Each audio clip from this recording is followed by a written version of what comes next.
Hey Jake, I have a question for you. What did I say? I said I was doing the intro. What would you do? You lied to me. I didn't hear you. I'm I was sorry. lied to. I have a question for you. Why'd y'all lie to me? What's it called? What? I have a question for you, Jake. And I was told y'all gonna wait 10 minutes, and here y'all are starting early. Oh, I we waited. It was 9 minutes, Austin. All right, and Jake was very eager. So I have a question for everyone but Cryptic because I already asked him this question. Mm-hmm.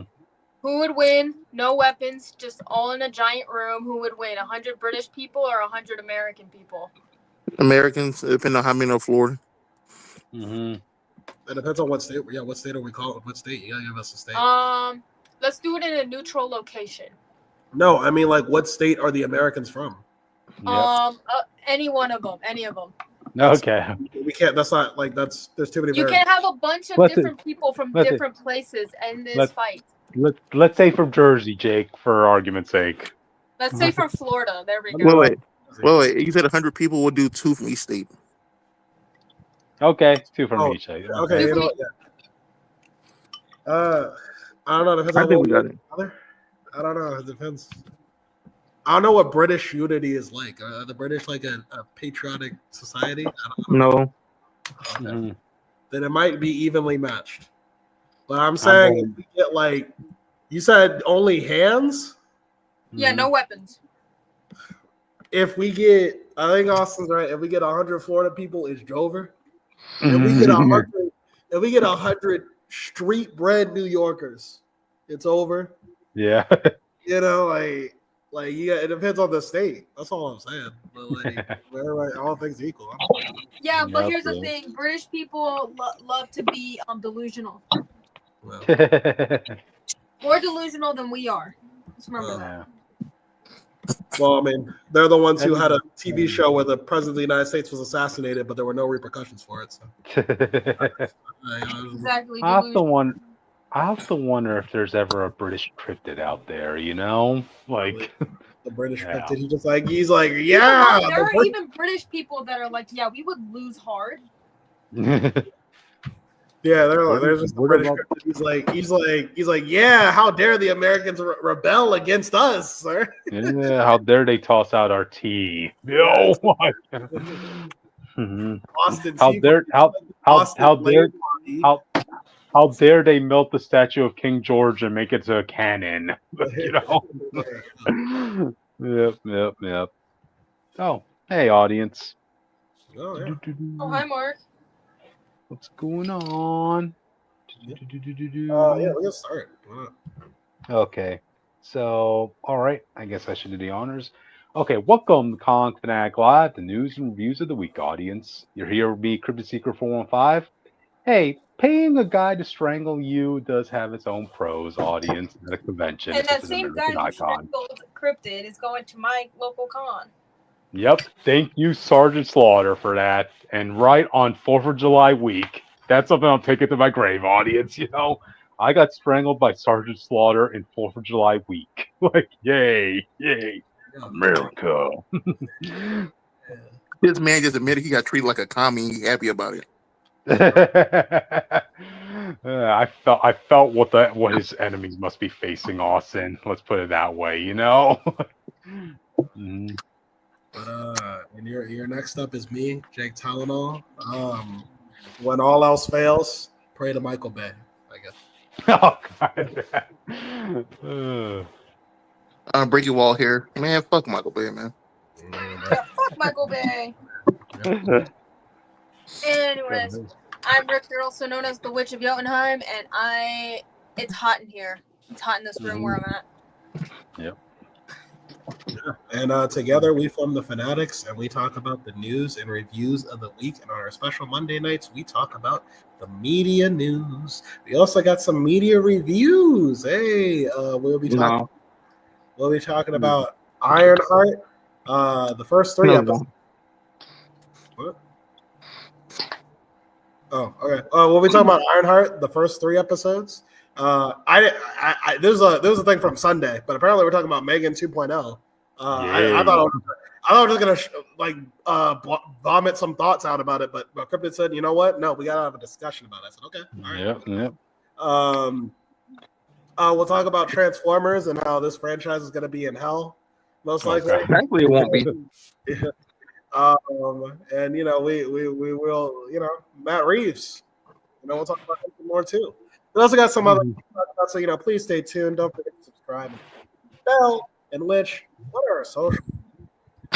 Yeah, well, we do have a couple socials. First of all, subscribe to us because you would be maybe 10 times hotter. I don't know. Maybe 10 times hotter if you did, right, Austin? Mm-hmm. But if you follow our Twitter at Comic Phanatic 69, you will be 5 times even more hotter than that. Ooh, 15 times hotter. You said 69.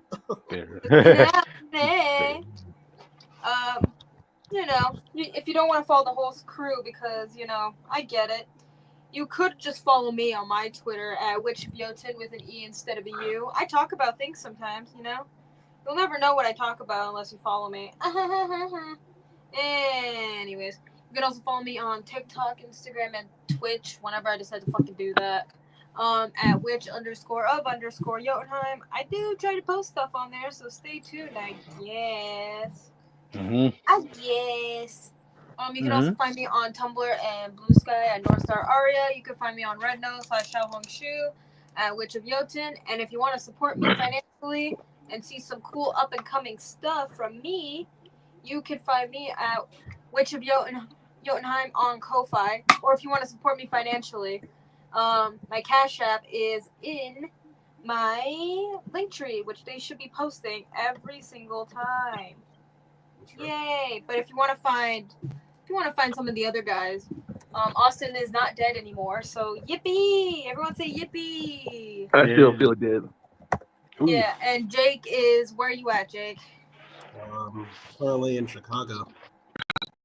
That's cool. I'll be in Minneapolis in 2 weeks, so we'll see what happens. You better the same spot as always. Yeah, Jake, you better be treating us to some Chicago deep dish pizza, man. For real, where's my Chicago deep dish? This man could have been on Yancey Street. He meant talking about Chicago.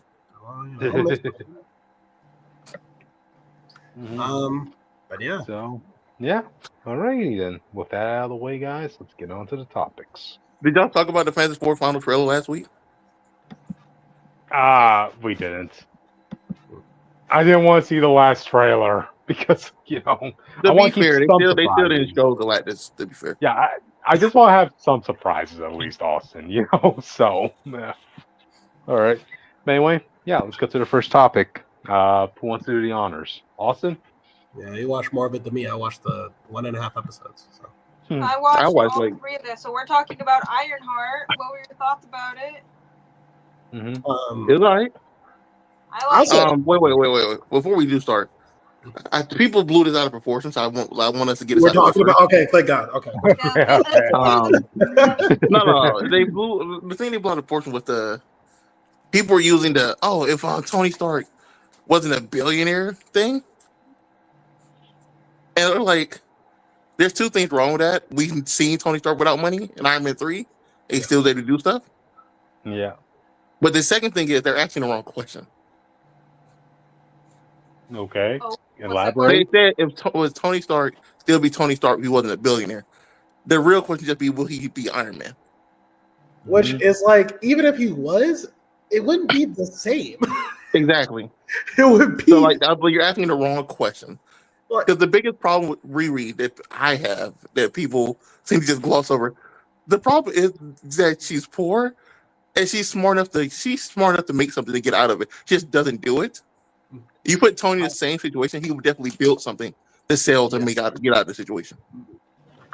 Yeah, that's not a knock against her. It just shows how different they are as people. And I feel like people ignore that. But it's question. Yeah, I think my biggest argument with this, like, people are like, well, he wouldn't be Iron Man, he wasn't a billionaire. But even the situation he's in is because of his money. Like, he didn't the get thing to that caused him to be Iron Man specifically because he's a billionaire. Yeah. I mean, like, people go like, well, he'd be smart. I'm like, yeah, he'd be like Peter Parker. He'd be smart in like an apartment complex somewhere. Smart and poor. No. Tony, I still feel like Tony would be selling stuff. I think he would get to it. Only because he wouldn't have the guidance of like good parents in a sense. Yeah. I feel like if Charles Stark wasn't rich, he would definitely just be an asshole.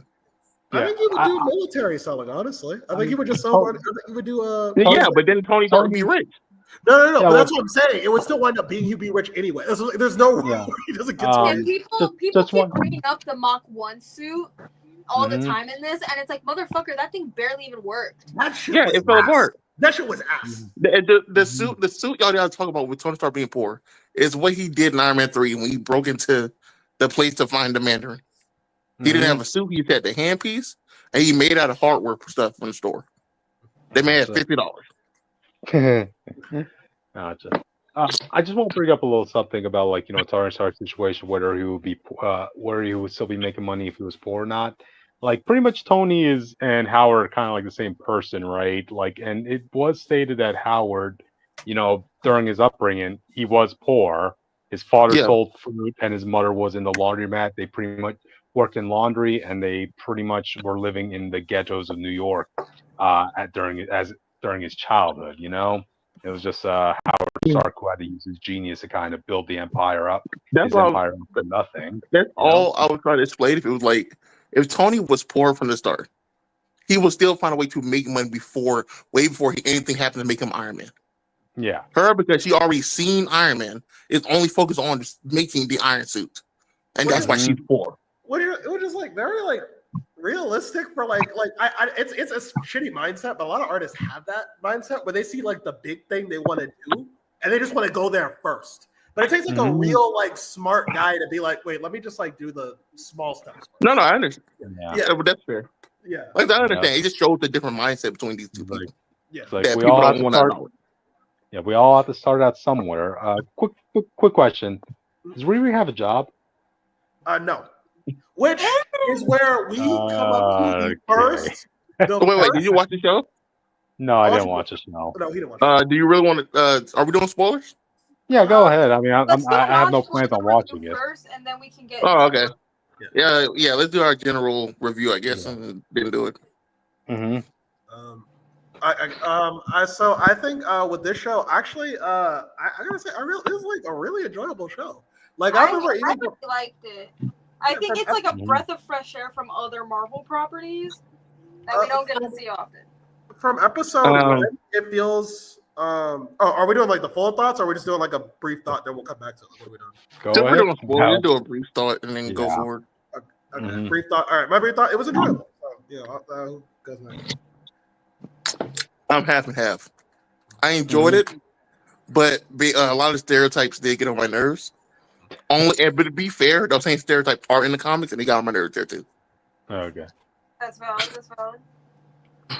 Go ahead. You probably would be the best person to actually like talk about that. So. Yeah. But what are things that you did like about it? Like, I want to know. I didn't like Riri in Black Panther. I actually really liked her here. Yeah, I don't know what. Like I said, once you accept her different mindset, I think a lot of her decisions and choices are very enjoyable from her point of view. It's been years since I watched Black Panther, but from the first time I watched, Black Panther 2 audience. But from what I recall, my reaction to Riri in that was that, she was okay. She was kind of there. Yeah, she didn't do any of the things in the comics that aggravated certain audiences. Let's put it that way. Yeah. So she was very neutral in that movie. Fuck her forever for taking over that beard while Dr. Doom was away. Yep. So, all right. I guess that's it. Go ahead, Jake. You can spoilers. Go ahead, go to your full thoughts. I think, like I said, like I also said, I think Riri, for some, I don't know what they tweet. Like, I had to have been her dialogue too. I remember in the Black Panther 2, I did not like the way like she spoke. Like, yeah, it was like something. That was something I also recall because like I'm okay. I'm appreciate that they want to go authentic with like her sounding like she is from that sort of area, right? But I don't think I could watch a whole show of that. Well, but they dialed it back pretty much. They dialed it back to them. She speaks the same way, but I don't know. Like the actress did fine-tuned it. It feels more natural. So fun fact, the actress who plays Riri in this actually auditioned for Shuri, but then when they were doing this one, they were like, "We gotta cast her, man. There's no I was other gonna say choice." she was fucking British. I was about to lose my shit, bro. Yeah, I was like, Jesus Oh, Christ. yeah. But no, like I said, I really did enjoy her here. And again, like if you're like an artist in the field, like in a college field, she's also like really relatable. Like I've gone through this too. Again, where she was like, where everyone's like explaining to her, like, and she knows it too. I can't do the big stuff, like the smaller stuff I want, all the like things that'll get less attention, but like everyone wants to see someone make an Iron Man suit. That's all I want to fucking do. It also kind of mirrors Mysterio's mindset and Far From Home too, where it's like no one wants to see. Like, they want to see like the Avenger, you know. But that was my problem initially. The first episodes, I will say they fixed it when they explained her obsession with Iron Man. Yeah. But the first 2 episodes, every time she refers to suit, she's like, "I just want to build something undeniable. I want to build something iconic." I'm like, so you want to be the person to build a second Iron Man suit? Yeah, well, I think it's more. Well, I don't know. No, let me phrase that. The 65th Iron Man suit. I think you know. Also, I felt in episode 2. I think also what helped this. I think I think Armor Wars should have came out before this. It was supposed to. Her section with Iron Man stuff is very intense, like in her backstory in the show. Yeah, I think because she talks about how like other people have tried making an Iron Man suit, but it's implied that they can't do it. Like obviously no one can do it the way Tony Stark got to by the end of his run. Because everyone's trying to do it without an arc reactor, even her. Right. Mm-hmm. Because she can't get one. So she's like, I'm just gonna do it like with like solar power. That's as far as I get. She like solar power. Wait. So the suit she has right now is powered by solar powers? Are you telling me? Yeah. Oh, and you know what? Just so we're clear, just so we know the power level of this suit, it is like in between the Mark 1 and the Mark 2 in terms of quality. It's not a good. At times what I love. Dude, I would say that's a feat onto itself if you're telling me you can harness the power of solar. Keep in mind, this isn't the final suit. This is not the final suit. And you know what's a bigger feat? That she somehow was able to make this suit and get $500 million or a little bit less than that to make it. Because I looked this up. The Mark II minimum. I mean, you know, you don't have the arc reactor pieces, which Tony had to make from scratch. Keep in mind, she also was doing this while in university. To be fair, she didn't pay for university. She got the MIT grant from Tony Stark and the war. The grant only pays for her tuition. She had to build up the money to make the suit herself. That's why she could take it home with her. And she also had the internship in Wakanda, wink wonk. Well, yeah, but that. Well, to be fair, they make it very clear in the show. Wakanda didn't give a fuck about this girl. Yeah, if you're not Sam Wilson, bro, if you're not sponsored by if you're not a guy we met one time and had one dialogue on screen with, you're not. It almost sounds like they took the Wakandans, what she did in Black Panther 2 away just for the sake of, like, giving her an obstacle in this. To be fair, Crypto, that was my problem going into the show. Yeah. It wouldn't make sense to me for a young black genius to meet another young black genius who might be smarter than Tony Stark and still somehow look up to the white dude. Yeah, I'm not saying it's impossible. But you went to like the peak of black technology in history, and you still chose Tony Stark somehow. It's the same situation with Kamala and Captain Marvel. Like it's shaky to try to bridging why they idolize that person so much. You know, to be fair, the show did justify it, and see it later. Yeah, but Riri's, I just thought it was. I'm sorry. I was like, I'm not even gonna knock points on it, but it is a bit silly that she even does make a justified point about how expensive an Iron Man suit is, but her only source of income was selling like test answers and plagiarism and to people across multiple colleges. Yeah, which I'm like, even if you did that, these are college students. They're not giving you in the 100 millions. Where you would need I'm trying to think back to Black Panther 2. Didn't she get paid like $200 from this one kid to do his midterm or something like that? $200 million? No, $200. Oh, okay. But even then, like, like how many students was she doing work for? Apparently, she was doing it for multiple colleges, all in the area. Yeah, I don't think that would amount to the money she needs, and if so, I mean, like, I don't know. But it's a nitpick. The point is, it was just this time she could make a suit. Well, to be fair, this is a big part of the show. It is kind of like Okay. So you did this, and somehow you made your grant money went into this suit that actually works. Yeah. How much was your grant money? Well, it wasn't the grant money. The grant is just to get her into college. Like when you get a grant from a college, it's not to build anything; it's to get you into college. That's what that's for. That's for a I scholarship. know, but like, so she used the thing. So Tony Stark paid their tuition. Yeah. Then she got a grant from the school. Yeah. To get her into the college, and she used it all in the suit. No, she used the because if she used the grant money, it would be the colleges. But she used her. Yeah, money. she used her own grant money. She said she used the grant money. I thought you said she used. They said in episode 1 she used her own grant money so she can keep it. And apparently people on TikTok were like, yeah, if you buy like a laptop with the grant money, you can keep the laptop. And that's how they looked at it. Okay. All right. Okay. Because I thought it was stupid too, and I'm like, oh, I guess that's how it works. I don't know how expensive that grant was. I guess it must have covered most of the bill. I guess 100 million. Nah, because scholarships don't go beyond 100,000. I think. I think even that. Yeah. No, let's get off the realism. Yeah. It sounds like the only possible explanation could be like, maybe, who knows, maybe Shuri was slipping in some extra fundings behind the scenes, Yeah. I think but yes, but the suit is I was like as I was complaining about it, the suit is a shitty, it's like the Mark 1.5. Where it can fly for a little bit. It's got a shitty AI, but it kind of works. To be fair, it wasn't her AI at the time. Yeah, and so and the suit does break, much like the Mark 1 did.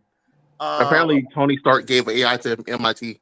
Yeah, and she just took that shit. She took a version of it.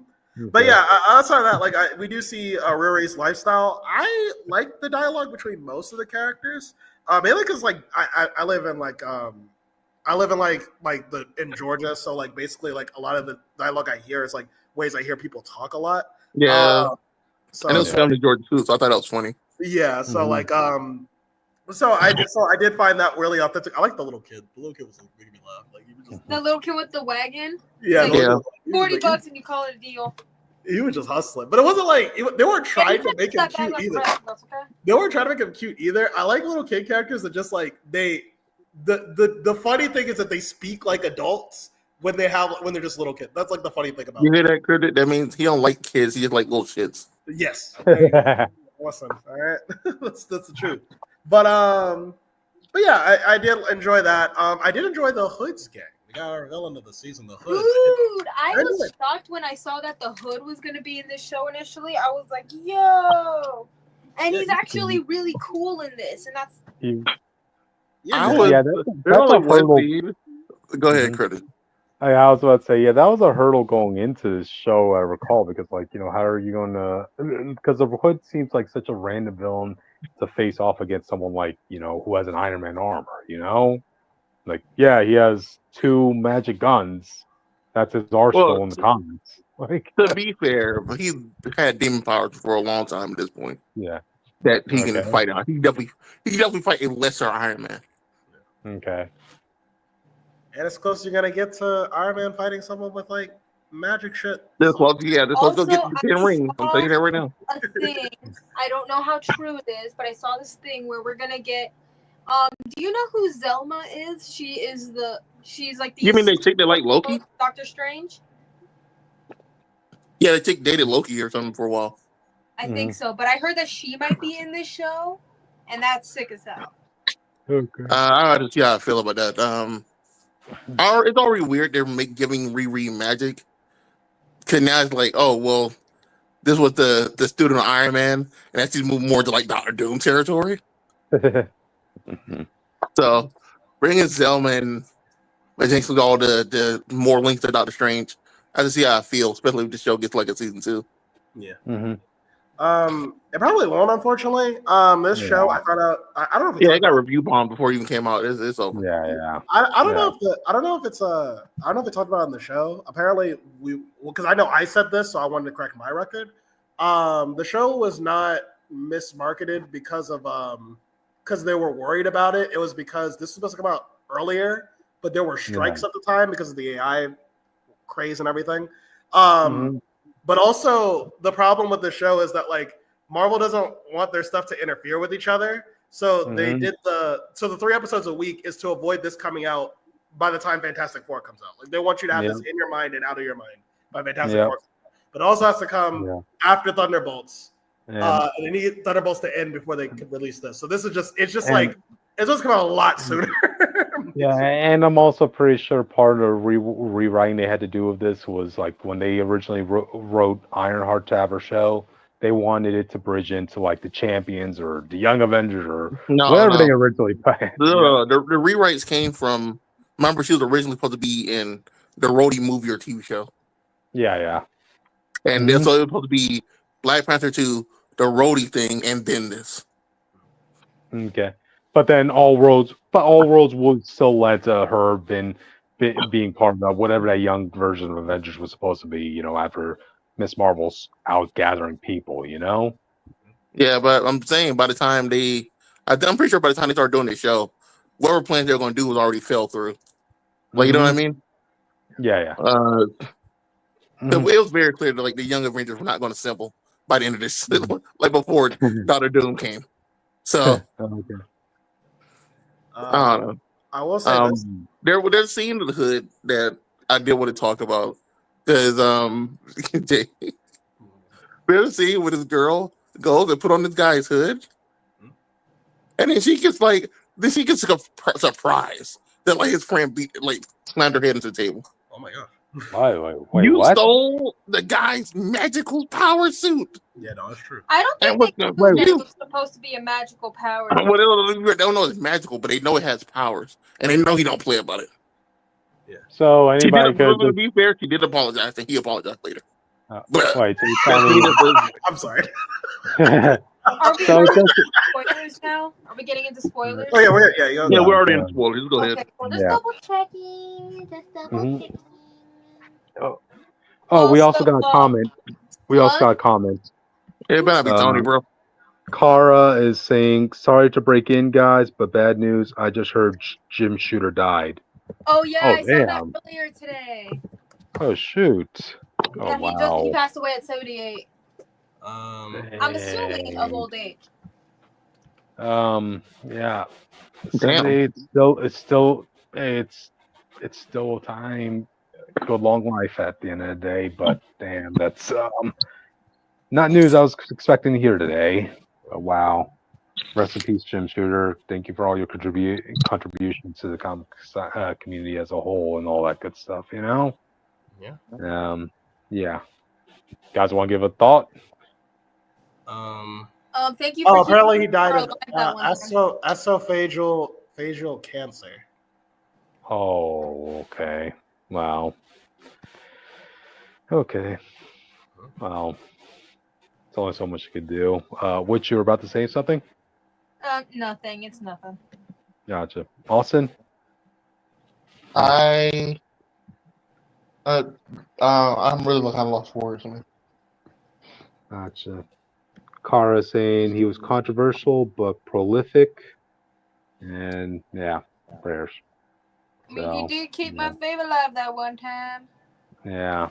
I mean, regardless of the pros and cons, you can't discredit like the impact he made in stories and IPs, So he did have his own influence, one way or the other. Did it have wait until after the Ironheart? All discredit Dan Slide and Bendis. Gotcha. But anyway, let's get back on the topic at hand. Which you were about to say something? I was talking about Slug because I love them so much. Mm-hmm. They're so cunty in this. Okay, I gotta say this about Slug. Like, Slug is the one recurring character I do recall from the Hood's gang. Like, because in the comics audience, like the Hood tends to try to be a Kingpin wannabe, so he gathers a bunch of really D-list villains that as his crew. And I do normally see this one fat Caucasian guy there who I had to Google search him up because he was an ongoing recurring character as part of his crew, which was his name was Slug. So I guess Slug kind of looks like a different Marvel character who I know we're not going to see in the MCU, and I'm not saying this person is is that character, but Slug reminds me of Dark Veil, like just aesthetics wise. that one transgender hero from the Iceman comic, right? Which? She's a drag queen. Oh, okay. Yeah, it's been a while since I've read that issue. So wait. Well, to be fair, the character that person plays in the comics is a really fat white person. They changed to black drag queen. Yep. Yeah, I would love to Sometimes see you gotta someone. learn how to press the quantify button. Yeah, I would definitely like to see someone try to bring up. Okay, first appearance of Slug, like from the comics, and you look at that comic and you're like, that is nothing like what we saw in the Ironheart show. What happened there? That's the only I won't say it was a negative for the casting. I think the character and the actor did pretty well. It just like I said, comic book wise, this doesn't like the first appearance of that character is kind of fucked. Yeah. But that doesn't do the show. Car saying D-list villains and sometimes dead D-list villains. Yeah. That's a hood gank for you. Is he still Ghost Rider right now? I mean, I'm pretty sure that's done already. I mean, he had the Infinity Stones for a while, and yet he still managed to screw that up. So the guy everybody's trying to screw up the Infinity Stones.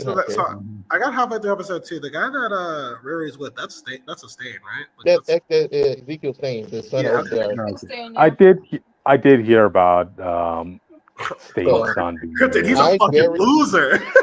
No. Did you finish? He tries to blackmail. You didn't go to episode 3, right? And it's like no, I didn't get that. No, I got halfway through episode 2. I just got to where she got into the suit. He started standing up on subject. He's becoming a threat. And he definitely gonna be a supervillain.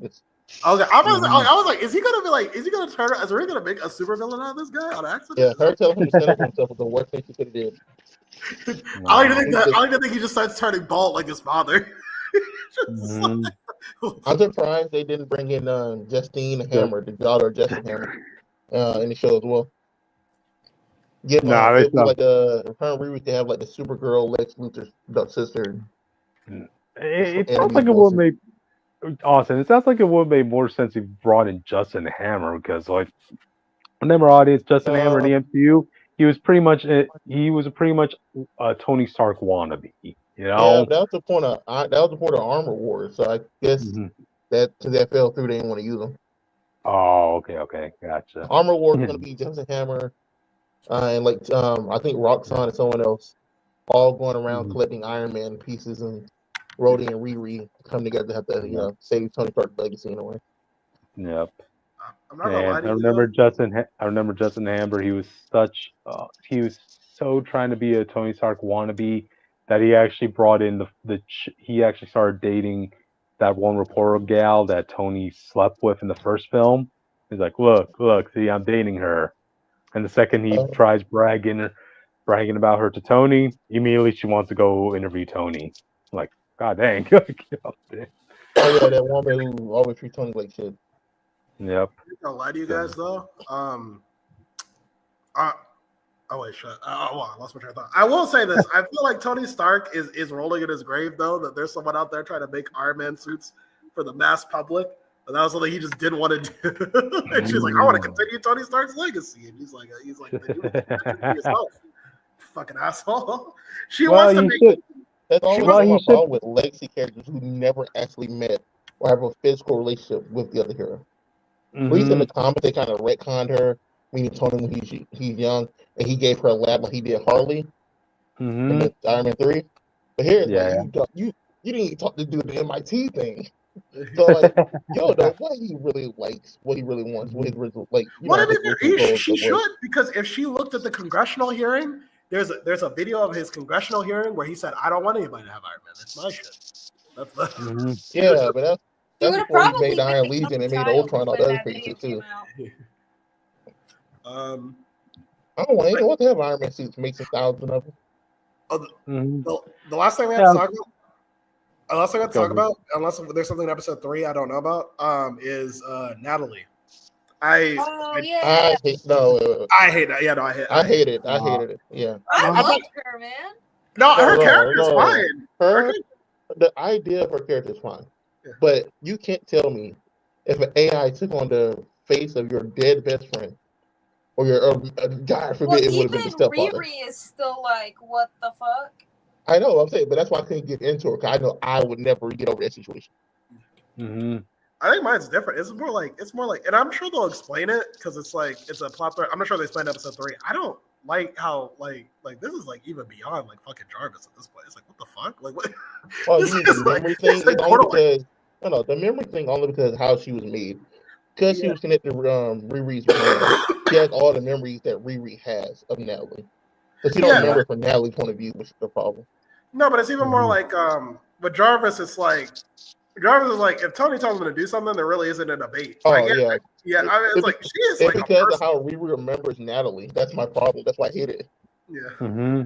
She remembers Natalie as this person who never listened to her, always did her own thing, all this shit. So that's what AI does. Yeah, that's fair. Wow. I don't like it either. But it's explained. It's just I just feel like this. Get to episode 3 and then come back to us on this.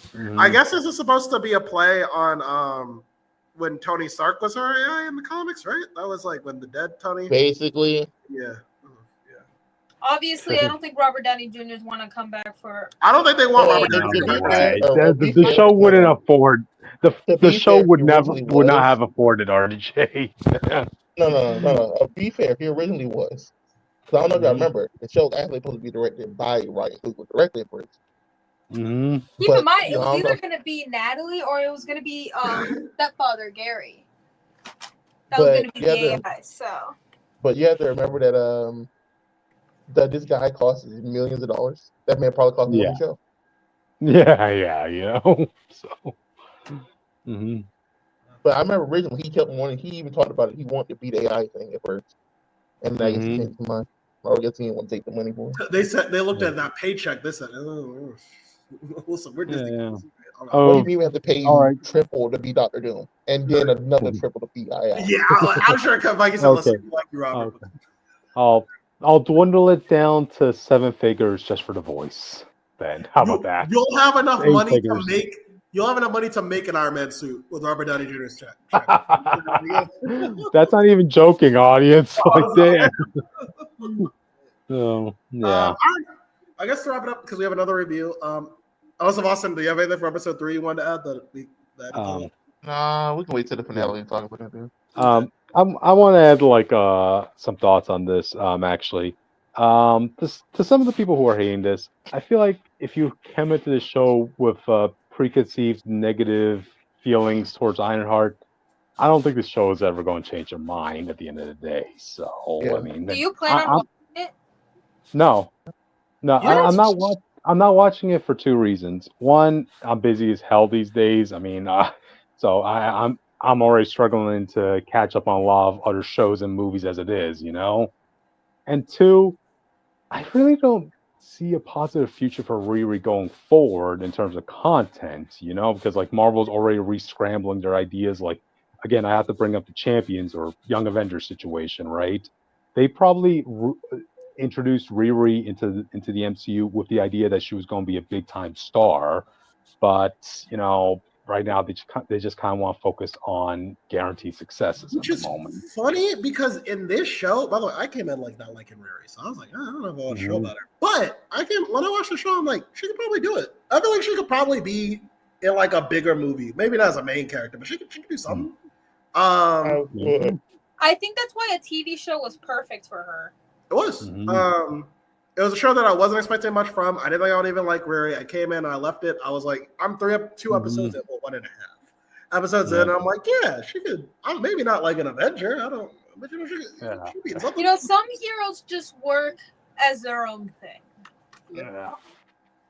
I will say this because I kind of forgot. Go ahead. Go ahead, Jake. I still think it's an enjoyable show. I think. I think there's. I mean, Jake, say that again when we get to the finale, man. Yeah, so far it's a beautiful show, but you know what? Crypt is right because almost if not if you're not Loki, your finale is going to be bad. Yeah, fumbles the finale. It happened to the best of them. I'm excited to see like how, since at the end of episode 3. Sorry, Jake, if you wanted us to keep it not spoiled.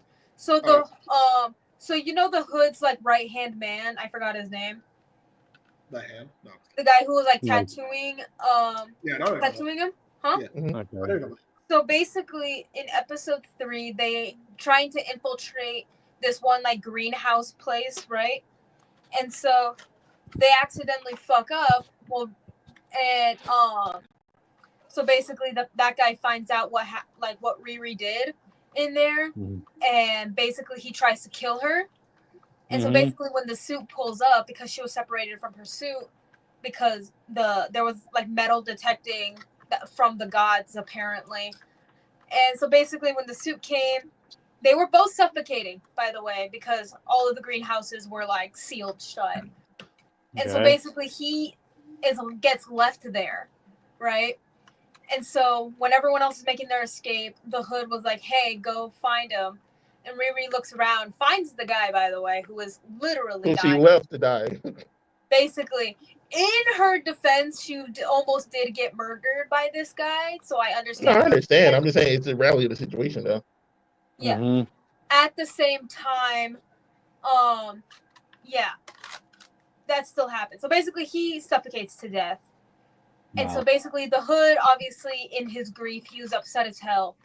And so some entity from the cloak, as we can assume, it basically manifests what basically happened, where the guy suffocates, and basically it ends up with him seeing Riri's suit, and he's pissed. He's pissed. Okay. So yeah. That's basically what happened in episode 3. Spoiler! No, I'm just kidding. Talk about spoilers. Yeah, my philosophy with spoilers, everyone, is like, if I like the spoiler, I'll like it in the movie. So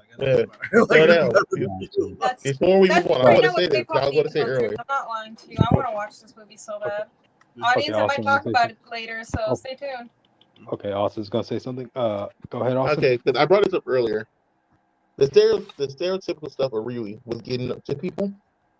And white and black people, all just in general, and that stuff is in the comics, but I don't think people understand why it gets to people. Like Riri's whole thing that she lives in the hood, she only listens to hip hop. Her best friend is her stepfather, but she don't have a dad in her life. There's already another black stereotype. Is gunned down in a drive-by of all things on the house for like no reason, really. Yeah, it's true. In a bad neighborhood. So it's like that stuff was annoying to read, and it was just as annoying for me to see in the show. Like that, I don't fault the show for it. It's her story, but it's like we're still doing this, even like in the current age of black kids growing up. In the world of superheroes, the hood's still the same. That's kind of crazy to me. Yeah, that was kind of like my only issue. I really hate to do this for time, but like, didn't Stan bring that up? He said like, well, like, why make an Iron Man suit? Like, there's like so much more you can do with technology. You can like help like revolutionize the medical industry and all this shit. And Riri's like, nah. You clearly have a grasp on solar energy, Riri. Just saying, So I was like, I forgot where she lived at first. God, like if they want to tie her back to Wakanda and stuff, they could have had her do something with that. You remember they made a Killmonger plate thing in Oakland to help people. Yeah. And in the Black Panther one, and Killmonger's home. Oh, okay. And I was like, I don't know. It was just like, bro, I can't believe we're still doing this. Yeah, in this day and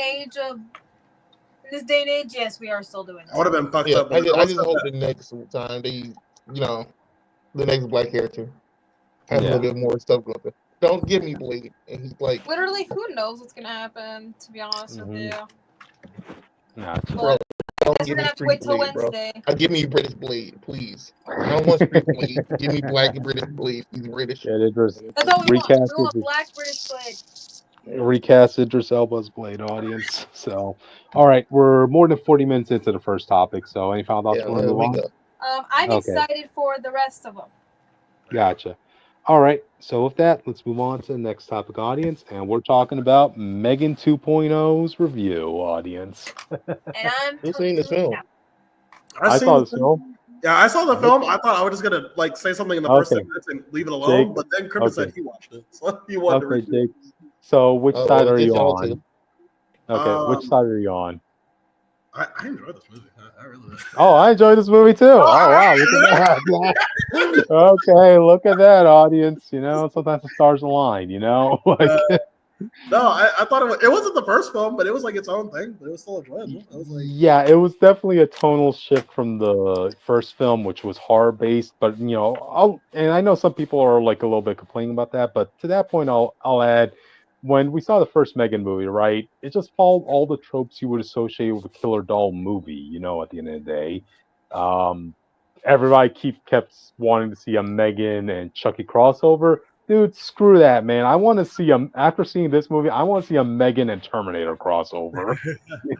Like with how badass she is here. Megan steals the show every time she's around. absolutely. Yeah.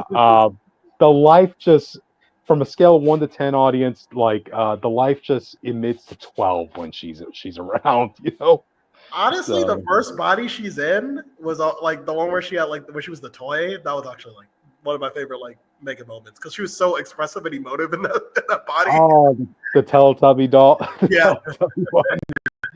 Oh my god, I like that part where, like, as soon as she was in it, she was trying to, like, I don't know, hack the house. The way she was like struggling, bring her hands up, Yeah. and Genma's like, yeah, we already took precautions on that, so you can't hack anything. So, and Megan's like, well played, Genma.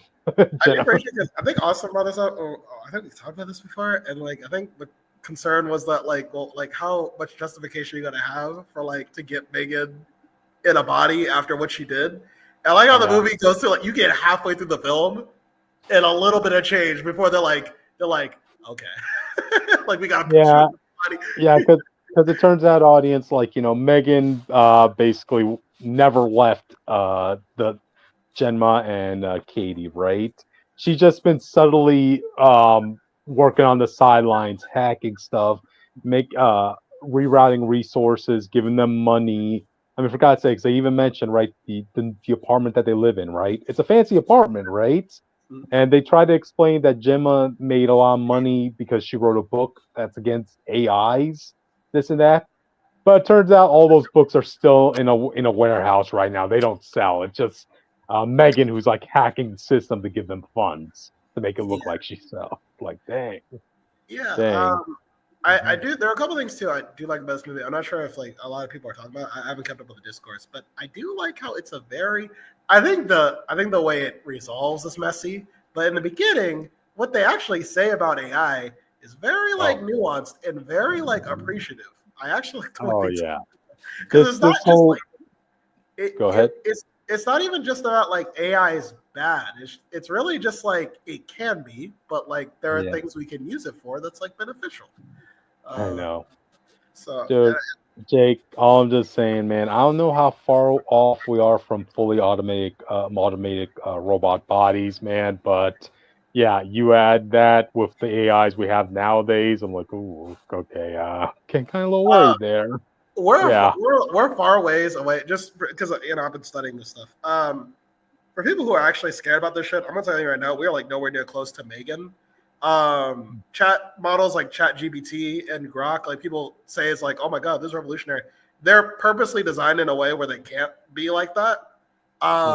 What Megan is an AGI. That's like a general AI where she can, like, she's given something and she can expand in any different directions. But one of the main things that limits chatbots from being that is that they don't have good memory. Once you stop talking to ChatGPT and move on to another discussion, it doesn't remember what you said. And neither does Grok. Okay. So they can't really do like what Megan does. That's just a little. Okay. So you're saying you're telling us that there's only so much inputted knowledge that they can have at once. Right? Yeah. Think of like AI as like, think of like those box. It's like a box, and it has a set amount of knowledge that's in it, and you can add more in it. That you could train it. You can like have more in it, but whatever's in that box is all it can do, basically. Okay. Yeah. Gotcha. All right. Just like the memory on your phone, basically, audience. Yeah. So. All right. But yeah, very responsible message. I think the ending's kind of a bit weird. Actually, I think the villains when you actually thought about what they were doing, it's like yeah, this is why I'm going to be watching this again, audience. But I remember in the first time watching this, right after coming out of the theater, after really contemplating this about the villains, like their whole message is just trying to show the dangers of AI at the end of the day. All they wanted was just for them to take the threat of AI seriously and just to regulate it. Not even get rid of it. They just said, just regulate the shit. I was like, oh. Yeah. I was like, yeah, I guess, yeah. And yeah, spoiler alert for a twist. We're okay with spoilers at this point, right? Okay, that other robotic chick, what's her name again? Amelia, yeah. Like, the trailers make it off to seem like, she is off the grid. She's doing her own agendas. She's doing her own missions. She's trying to kill all the creators of her or whoever was associated with her. Yeah, turns out she was being fully controlled by this organization this whole entire time. Like, she literally has a whole team around her to make sure she doesn't go off the grid. Yeah, she's not really like an AI at all. Yeah, I mean, she's like, well, not yet, but she's like literally when they have her on the chair, right? If she so much as tilts her head without it being commanded, like all the computer teams are going to come out, are going to come in and adjust that. Like full sweep. Like, dang, okay, that wasn't expecting that. Which again, is kind of an iffy plan. I get what they were going for, but even that was kind of like, but what if it just went wrong, like it did? So like, I just want to say that the head of that organization. Hey, look at it this way: you went out as a martyr, man. Like, seriously, the fact that you got killed by the AI would definitely be grounds for the government to say, okay, yeah, maybe AI is kind of dangerous shit, So, yeah, I think Megan as a character, I did like how they tried to. I mean, she's still like fucked up for what she did, but I do like how they tried to contextualize her actions, where she's like, "I was a child trying to make sense of a thing."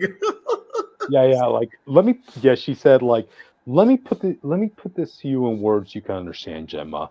I was a child at the time trying to make the best out of the solutions to situations you gave me. So, like, okay, yeah. Yeah, and I like how you can never fully trust Megan until like way later. Like the times where you're just like, yo, is she like plotting right now? Like, I can't. Yeah, like even towards like the third act, like there came a point where Gemma's starting to think to herself, wait a minute, what was this whole thing a plan by Megan herself so that we could construct for her a body? Yeah, and Megan isn't even helping because she keeps making these very like weird comments every now and then, and you're like, damn girl, can you like? Dude, she takes every opportunity she can to diss at Jenna. Like, right. Damn. Which is funny, but it's also like it's like all right, but like you're trying to earn someone's trust right now, Dude, the fact that she got her mind to be implanted in Jenna at the third act, like that is some scary ass shit right there. Like, so yeah. Which apparently that tech is actually we're in the beginning stages of that technology. Apparently. Yeah. Thanks, Elon Musk. No, I'm just kidding. Yeah, there's this one CEO guy here, audience, like he's on the wheelchair, this and that. He devised an implant like on his head. Like, oh my god, the way they did it apparently was brutal, where they literally grab a drill and just drill in a hole in your head and implant this device. But look at the settings of this, audience. Like, basically all the screens you can see on your phone are now in front of your eyes, and you can literally take pictures by blinking your eyes or screenshots or whatever. I'm like, dang. Which is actually a thing. Elon Musk has recently made a Neuralink implant, which can do things like move a cursor on a screen with your mind. So some of this tech is like stuff we have, if not, maybe not as fantastical. So, okay, who would be willing to have like technology literally implanted in their brain? Absolutely not. I would need. Well, I need like 25 years down the line, maybe. I'm not I wouldn't even trust that, dude. Like, seriously. I think. I think I don't want to run the risk of someone hacking into a person's mind, literally. Like, I'm sure that would be safeguard. I guess the like I said, it's new technology, and that's basically the theme of this movie. Like new technology is scary. And when you get to know it, that's when you'll know if it's like good to trust it or not. And that's what the whole movie's about. I think Megan's arc 2 of wanting to be a better person is also pretty interesting. Yeah, I think but I do think the movie's final message is a bit too like much. It's like, yeah, we should embrace more machines like Megan, and I'm like, I don't know about that. I'm not saying Megan's a terrible person anymore. I'm just saying like we should make more of them. I think that's a bit crazy, but okay. Well, let's put it this way, right? We make more AIs like Megan, but at the same time, let's have like ammunition specifically catered to AIs. They do have EMP bullets, audience, in this movie. The fact remains, if Amelia was just what she was, you're basically saying let's just put like robots in war situations and they'll just kill a bunch of civilians for it. Like I'm just like, I don't know. I mean, I guess we do that with drones anyway, but I don't know. Yeah. But,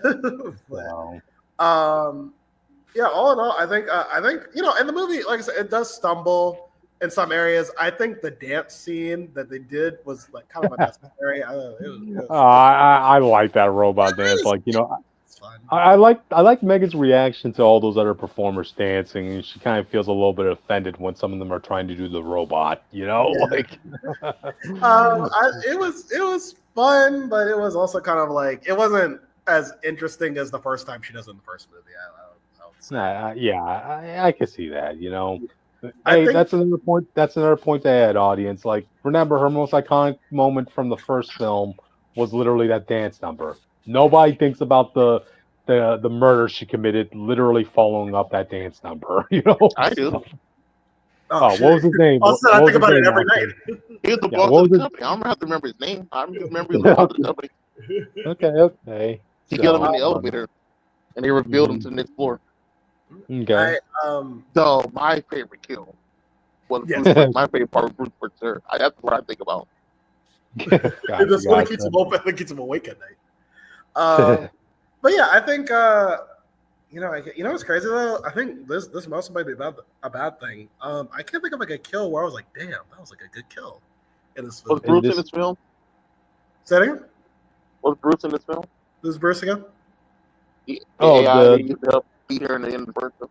Yeah, that giant Hulkbuster armor that they ripped Megan apart. I just got an alert that we're getting a dust storm here. Lovely. They changed that into an exoskeleton suit, which was very important to the movie. So.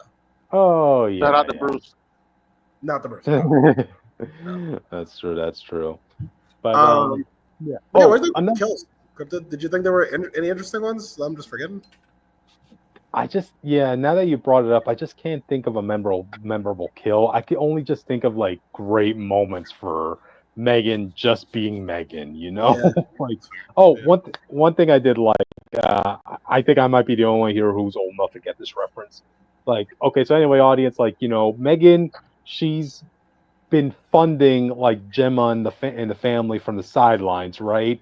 She orchestrated them moving into this one apartment complex, this one specific one, because apparently there's a hollowed out cave right beneath them where Megan has secretly been storing and decorating and customizing this whole space, with a garden, with food, with clothing for like the next 100 years or whatever, like, and that stuff, right? Like, dang. And she also had her own body, but it's basically like audience. It was Johnny 5, a scary version of that.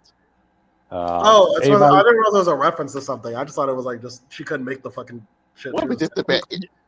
Yeah, but like the way that her robot body at that moment was built, it reminded me of Johnny 5. For anybody who grew up in the 80s and 90s, you know what I mean. Also, we grew up in the 90s. Nigga, we don't know what Johnny Five is. Oh, okay.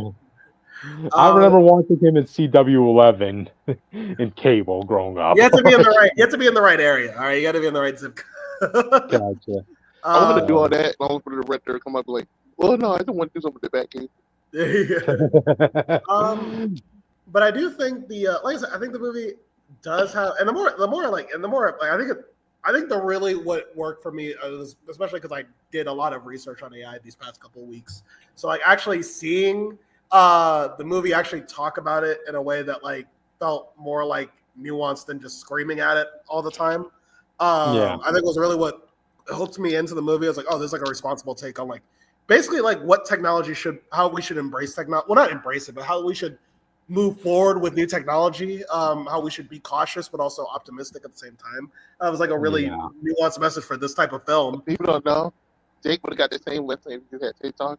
It's all the gorilla and Bigfoot memes of AI. There we go.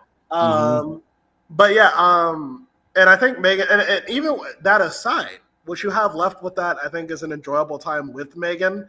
The side characters, not so much. I think the daughter's a bit kind of like, I don't know. The daughter sounds really robotic in this movie. I don't remember she was in the first movie. She's like she was more robotic than Megan at times to be. The daughter, she's a child just trying to find her own, bro.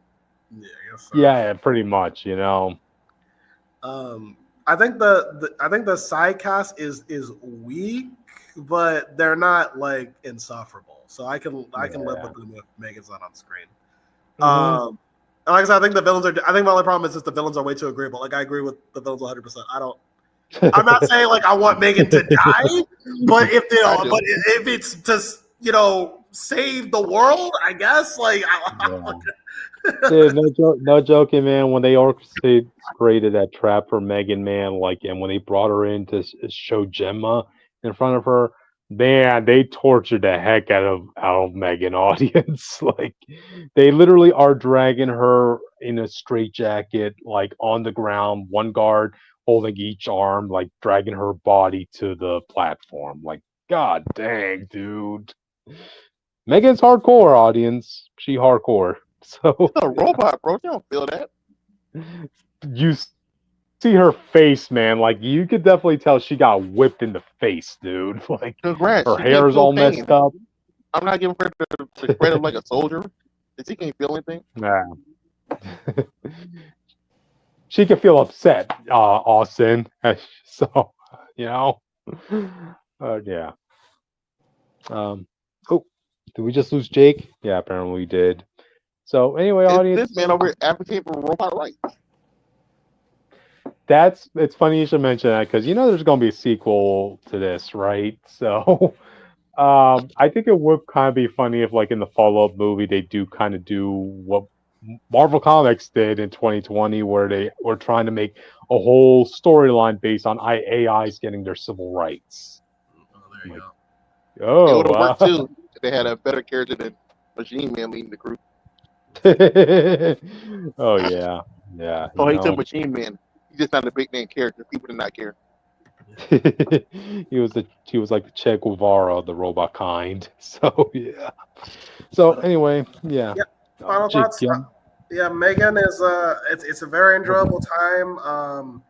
I think, like I said, I like it as much as I did the first movie, just for different reasons. I heard some complaints that it goes on too long. I think the reason people feel that way is because the actual MacGuffin of the movie is like, I get what they're trying to do, because the whole thing was to show like AI has been around for like since forever, which is true. They were like, because like the MacGuffin is like this AI that's been around since like World War II or like that era, which is, again, yes, AI has existed. And it's just not. Yeah, robot got a cameo. Yeah. Yes. So. Yeah, and it can hack the whole world. Apparently. Yeah, I was like, all right, okay, we gotta stretch it. I want y'all to know that's literally his arm is over. Y'all didn't care when he had Ultron. Listen, no, I did care. Did I complain about that? I thought I complained about it. I don't know. Nah. It didn't. Yeah. Oh, okay. No.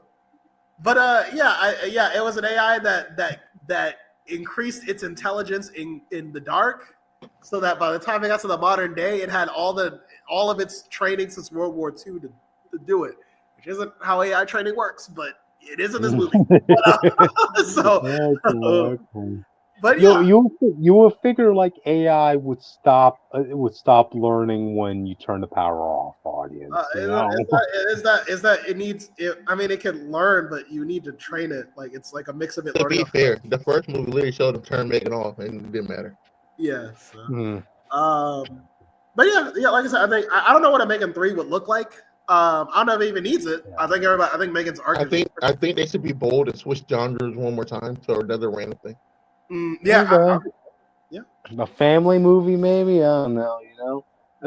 Despite all the technology in this film, Megan, I'm surprised by this, but it doesn't actually cost that much for this movie. Like, dang, I'm looking at the budget for this movie. It's only between $15 and $25 million. Well, I think because the only thing that would cost any effort is Megan and Amelia. Really, pretty much, yeah. I guess. I guess I'm just so used to Marvel level budget, audience. And I'm like, God, that when I looked at this budget for Megan, I'm like, God dang, this is so little. Like, it won't take much for it to turn out to get a profit, So yeah, but yeah, Megan, go see it. Enjoyable film. Gotcha. I'll probably, as of right now, I'll say it's a 9 out of 10 for me. But hey, time in the future, a couple more rewatches might dwindle it down to an 8.5. I think I'm at a 7 or an 8. Either way, it's enjoyable. I think it's just like, I think it's 8 because I have like the knowledge. Well, I'm saying this like I feel like something else was said. I feel like it's 8 because I appreciated it for what it said a lot. But I don't know if that's just elevating it more than what it is. And I think if I just look at the story on its own, it's a 7. But and it's an enjoyable 7. So yeah. Gotcha. Yeah. But all right then. I guess with that we should probably move on to the next topic, audience. So go ahead, you do this, Austin. He ruined it. Go ahead. Michael Bay returns to Transformers. So this isn't as bad as I thought it was. Because apparently he might not be doing the G.I. Joe Transformers sequel. We're still probably getting that. Okay. Apparently right now, what we know is there's still 4 projects they plan on doing. And Michael Bay's movie seemed to be a separate thing. So I don't know if he's going to do like another prequel thing or a continuation to his own shit. Where he retcons the story. I hope not. If he wants to finish his story with Unicron, I don't think that's a bad thing. Just to get out of the way and we'll have to watch it. Dude, that is sad that we got like such a great depiction of Unicron in Beast Wars, but then to go back to the Michael Bay's depiction of Unicron, like, oh come on, that's like going from black. All we're gonna get is freaking like average ass men who are the main characters, and then like a whole bunch of really hot women. I'll tell you what you won't get. And also don't forget racist Transformer depictions, because apparently people like those. I'll tell you exactly what you won't get: a movie about the fucking Transformers. All right. It's like if I see a Transformers movie, bitch, I at least want a Transformer. Yeah, audience, I usually don't get offended with these sorts of things, but man, I still remember the last Transformers movie Michael Bay did, Last Night, I believe it was. Yeah, and even the way like one robot Hotshot was talking about like football, this and that, I'm like, Hot Rod? Oh god. Oh. Yeah, like I'm like, oh my god, I'm starting to feel a little bit offended by this. No, it wasn't even just that. It's like that is supposed to be Optimus Prime's replacement if he dies, and he's like a fucking French stereotype. Like, what the fuck? I know. God. Yeah. The funny part about it is they actually said that he doesn't actually talk like that. He just does it because he wants to. I don't know if you remember they actually addressed that. That oh yeah, he's not French or anything. He just does that because he likes it. Mm-hmm. Wow. Yeah, but that would be like when they did the Hot Rod, would be like if they made Sam Wilson a background jokester character. Yeah. I know that. That's one thing Michael Bay's movies are known for. His Transformers movies are known for. But yet, miraculously, they make money. But I don't know how. It's mainly they're panicking because Transformers 1 didn't make money. So Michael Bay's going to do a film. We're still getting the G.I. Joe film because, like we had the article, we're also getting the animated Transformers G.I. Joe cartoon universe thing going. It's just, man, it's just sad that we live in a world where a good Transformers movie doesn't make money, but a bad Transformers movie will make billions. If Michael Bay comes back, it's not going to make billions. It last year was terrible. People know now. Even Rise of the Beast didn't do that well, and that was, he wasn't involved with that. Dude, Last Night was the one movie that almost made me tap out and leave the theater halfway in there. You know, we'll see. When we got that history reveal that Transformers were around through all of human history, they were helping kill Hitler. Yes, that was just out of nowhere, and when they were apparently helping George Washington in the Revolutionary Army, I'm like, wait, what? Like, oh, come on, Harriet Tubman, yeah, like, oh, come on. Yeah, we'll see. And that woman crossed like up from like the fucking far south to Canada like a bajillion times. She does not need no Transformers, bitch. Yeah, she did. The Transformers called the Underground Railroad. I'll have you know. So I guess we will. So I guess we will have to see an actual Transformer train. It'd be like, you think the Underground Railroad was made by black people? You see, back in the 1600s, they actually built the railroad. Transformers were there. Okay, it was an Energon bridge. You thought it was Rosa Parks that sit in the front of that bus? Moved her to the front of the race war. And Autobot was actually the bus that Harry Tubman was on. Audience, did you know that? Like, he actually wouldn't let her move. Oh God. She was like, they were like, "Get up!" I was like, "I'm trying. I just can't do it. Like, I can't physically get up." But I think what's underrated. We'll see. This has never been tested before, but I have seen Michael Bay Transformers fans. They are like as rabid about this franchise as Star Wars fans are about like old Star Wars prequels. It's like the prequels to them. And so I guess this will be a test to see how large are they, because they are loud, but I don't know how. The problem is when Mike Bay comes back, he's gonna have to do a brand new film, like a brand new. I mean, like a brand new timeline thing, because everybody who people want to see is already dead. Yeah, or it doesn't matter. You know what I mean?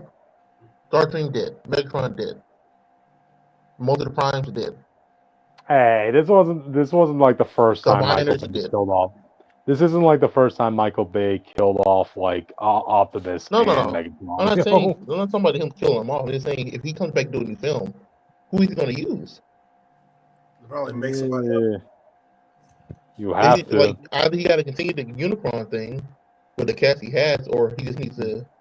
I would say do a prequel to what we have going on now and just let Michael Bay direct it, I guess. Oh God, I'm just still thinking back to the cast, of last night's. Your audience. You know how.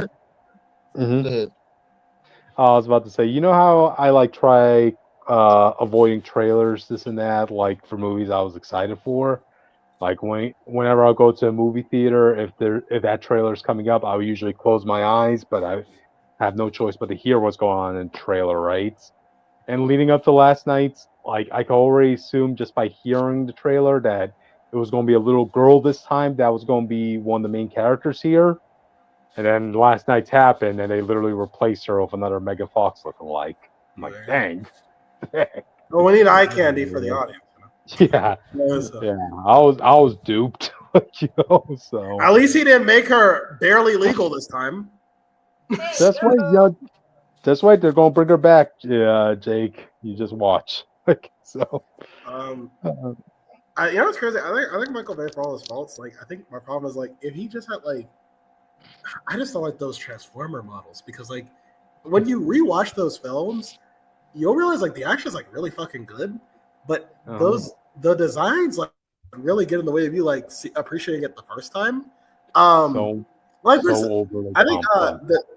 there's a fight in Transformers 2, and it's iconic amongst like Transformers fans, both haters and likers alike. But like Optimus in the Forest, when he fights those 3 Decepticons, if you go by frame about every part of that fight, it's a really good fucking fight. You know what I mean? But Michael Bay's like I don't know, it's like his style or it's like the way that he treats the Transformers. It's hard to even understand what you're looking at. That's why I never found his action appealing at first. His best fight is still Megalon versus Optimus in the first film. Yeah, because you get to see every little thing of that fight from Sam's point of view will give you a bigger like vantage point, and a lot of it. In my opinion.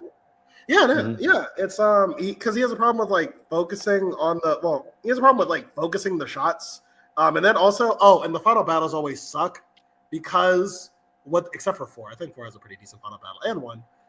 The final battles always suck because what they like to do is they'll have the Autobots fighting, but they fight in the background, and the human soldiers get like a lot of screen time. Yeah, why the human soldiers kill Starscream. Right. It's almost like they're trying to save on budget, I guess. You know. I forget. I'm watching Transformers. That's the problem with these films, though, because they're already saving on budget. They're using the army, and the army pays for it all. Yeah, like how cheap is the film, bro? Or he'll just waste it on stupid shit like Devastator and 2. And I'm like, why not?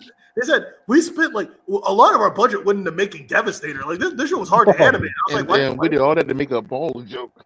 Yeah. Right, like, why not just make fucking Devastator? Like, what? Like, I'm just gonna like, what was it so important to you?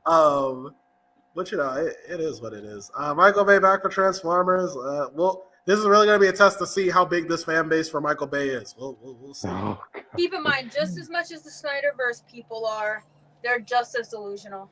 Well, I don't think Transformers Bayverse fans are delusional. I think they're willing to actually look at other things outside of Bayverse. I think they saw Bayverse first, but that's their nostalgia. Yeah. The way studios are going to look at this is putting your money where your mouth is. If you're telling me Michael Bay's, despite having all the negative reviews of his Transformers as it is, it still makes $1 billion. You look at the other Transformers movies that don't have Michael Bay. Yeah, they have good reviews, but they don't bring in Michael Bay. Talking about Michael Bay hasn't made $1 billion since the third film. How much did 4 and 5 make, by the way? Do we know? Do you remember? They were terrible. That's why the franchise almost ended. Oh, okay. So, see, at least there's some justice in the world. You know, he didn't get he doesn't have the touch anymore. He doesn't have the power. Okay. There you go. But you know, we'll watch his career with great interest when he comes out and ruins another Transformer. Gotcha. But all right then. I guess with that, we should probably move on to the next topic, guys. You ready? Yeah. All right. We're moving on to the next one. Punisher made villain rumors. Because apparently it seems some people think that's going to be Nucci, who's going to be the next Punisher villain in this special. I just like how, like, you know, whoever is unlucky enough to survive long enough to be considered a Punisher villain doesn't look like they really survived, do they? You know? So, I mean, for God's sake, look at this image, audience. Like, look at what's on the bottom right-hand screen. A get well soon card. Oh, man. So, anyway, who's Nucci? Well, she's kind of like supposed to be a parallel of Frank Castle, right? Where her whole family got slaughtered by Punisher. But keep in mind, her whole family is a crime family, you know? And Punisher didn't want her to live. I mean, she literally just threw her in a lion's den where she got all her limbs cut off and her hair scabbed off. I'm like, God dang it, dude! Like, wasn't a polar bear did it? No, it was Punisher who punched the polar bear in that comic. But yeah, it has been a while since I read that. But it could have been, Frank just threw her into the polar bear exhibit, you know? So really, like, you know, ever since that moment, Nucci, she's just been on a quest for vengeance. Like, she's the monster that has nothing left to lose at this point. You know, her whole life is dedicated to killing Frank Castle, to making his skull into her ashtray. You know, so it would be cool if they bring her in, but I also have to remember the Punisher Didn't the special. Punisher set her on fire? She died. Oh yeah, that's how she died. Like the final fallout between the two is like, hey, Frank comes into her house. What can she do? She has no limbs. She's in a wheelchair. She can't move. She tries biting Frank, but Frank sets the mansion on fire and literally kicks her body in it. Go back to hell. Like, damn. Doesn't matter if the person is disabled or anything. Frank will kill your ass if you're that bad of a person, you know? So, We yeah. should put him in Gotham. Oh, yeah. Yeah, definitely. Which, like, one of his most iconic moments was actually when he actually did go to Gotham and he ran into the Joker. The Joker's like, well, you costume Kate critters got me again. Go ahead, send me to jail. Maybe with some much needed therapy, I could readjust my life. And then Punisher's like, I got all the therapy you need right here. As he loads up his Magnum. Joker was scared, which, like, you Okay, really, and like, you really not gonna do it? the Punisher's bullshit. Yeah, you, you're not going. You're actually going to kill me? Oh Jesus! Like, just let Punisher have 1 month in Gotham, audience. Come on, I'm sure he'll save a lot of trouble for the citizens there. So Doctor Who would do better. Talk people, they're like, oh yeah, it's like every once in a while you have to deal with some crazy people, but hey, rent is cheap. pretty much. So yeah, Jake, were you here when I was talking about who Manucci is? I was hearing in the background. I was also fixing chicken. I've been trying to fix chicken for the longest time, but we had 3 topics. Oh, okay. Gotcha. So, yeah, it will be cool to see her in, but then I have to remember this has to still be the fallout of where we saw Punisher and Born Again, which it looks like it's going to be more of the Punisher cop situation. So not really too thrilled about that, but I could kind of see how they could work Manucci in. Punisher escapes, and then Kingpin comes out, like press conferences and everything, and then he brings in Manucci, telling the public, "This is what a vigilante has done to this poor woman. Look at her." And then she Just puts make her on the one of water. the Kingpins under Kingpin. We already saw him in episode 1. Wait, what was that? You have to make her one of the crime families under Kingpin. We saw all the hits in episode 1 Daredevil. Oh yeah, you could do that too. So But I when think like, Punisher gets free, he got a task route letter looking for him. He tells his crime head to look for him, and she's the one who's running into him. Yep, and she's also the one in the comics who actually put a bounty on Punisher's head. So, yeah. I could just imagine that stage performance, Kingpin bringing her up, and like everybody's like all scared and surprised, and she's bringing on the waterworks. Like, this Punisher guy, he killed my whole family and tried to kill me. And then when the cameras are off and she's in the mayor's office, she's like, I'm going to turn this guy's skull into my ashtray. Like, man. Girl, how are you gonna smoke, man? You got no arms. I know. Well, she has men for that. She has men for that, which she's still the head of a crime family after all. She knew one of Elon Musk's implants. There you go. He hired the guy who just carries her around the whole time. You could do that too, So yeah, kudos to whichever actress gets lucky enough to land this role. It should be the girl from Chucky. That'd be very funny. Ooh. Oh, Nika, yeah, that would be something, I ended up in the role twice. Yeah, and just hoping for this one thing if you do bring her in, make her hair look like it's obviously a wig, because by the time like she gives her final standoff against Frank, like her wig gets blown out, and you see the scars left on her head from that polar bear. I'm like, God dang it, dude. Again, audience, if the Punisher's coming after you, there's a good chance you have nobody to blame but yourself. Like, hey, go look at Jigsaw. Now look at Manucci. So, yeah. You guys have any other thoughts on this? Not really. Gotcha. All right. The image speaks for itself at the end of the day. So, all right then. Let's move on to the next. Austin, this is you. Oh, the potential Batman rewrites. Because James Gunn only read one page, apparently. It's been conflicting articles. I don't know how true this is, but we know the script for the Batman 2 got pushed in yesterday. Whether it's good or not, we'll see. Because we know they're putting a lot on this. James Gunn is postponing his own Batman stuff right now. Well, he says he has a Batman writer, but no one believes him. He's banking and don't on forget, they want to do like 19 spin-offs of the Batman in Arkham.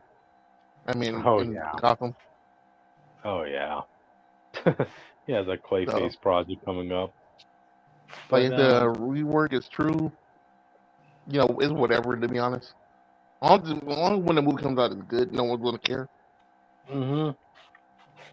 I mean, at the moment, Matt Reeves' Batman has good traction. I mean, the first movie, people seem to dug it, and then the Penguin, oh yeah, people will just be wanting to watch the next Batman movie just to see him kick the crap out of cops, So, yeah. You waited this long for the next Batman movie, audience. Looks like you're gonna have to wait a little bit longer. Yeah, if it's true, it's whatever. Just make sure it's good. That's all we have to say. Yeah, true. Jake, you have any thoughts on this? Thursday, October 3rd. No, I'm just kidding. But I don't know. It's like, I guess I would say. I'll answer for Jake. Take as long as you need to see how to give Oswald Cobblepot the beating of his lifetime. I guess you gotta get him back for Vic. You gotta do that run back. But I think no, I'm not about to punish a criminal for being bad. Listen, that's exactly what you do. You punish a criminal for being bad, so he doesn't do crime. But I think I think I'm with Austin. I think it's just like it's just like if it comes out, it comes out. I know Robert Pattinson's like, listen, are we doing this while I'm still like young-ish? Like, like I'm supposed to be the young Batman. You see, Jake, this is why you do not cast a kid, a young actor to play like a superhero role. You don't want him run into the Young Avengers problem situation. I think it's exactly. Well, they wanted. I think that we need cast young, and so they can last longer because they don't want like an older actor. Yeah, they only don't work for the Young Avengers because they're literally just called the Young Avengers. They weren't called the Young Avengers. It wouldn't matter. I think. I think like such should be like a role like Tom Holland's Spider-Man, where it's like the point is that he has to be a kid for just a little bit. But Tom Holland looks like a kid anyway. So, but I think with Batman, it's like I think when this is pitched to Robert Pattinson, he was told that his thing was supposed to be a young Batman. So I think that's why he's year or two Batman, right? Yeah. Because the book says, I think the book was like the first year or something. It was like the second year. It was year 2 because you already fought the Joker and stuff. Yeah. So I think when he was pitched this as an actor, he was told this would be a young Batman. I think that's what he's really trying to focus on. I hopefully you could still fit that vision, but they might have to adjust it if he's looking older in any way. But we'll see. So, as long as he don't look like Hayden Christensen trying to be his Anakin Skywalker from early 2000s, I guess that's okay. Yeah, that was crazy. No one. They had that man look as great 55. Yeah, you just gotta go a little thicker on the black eyeliner around his head. How old was Anakin in episode 2? He was less than 18. Yeah, they had this like 65-year-old. Well, I was 65, but like he had this like upper age person. He looked older than Obi-Wan. That was the problem. Yeah, he was trying to play a 19-year-old.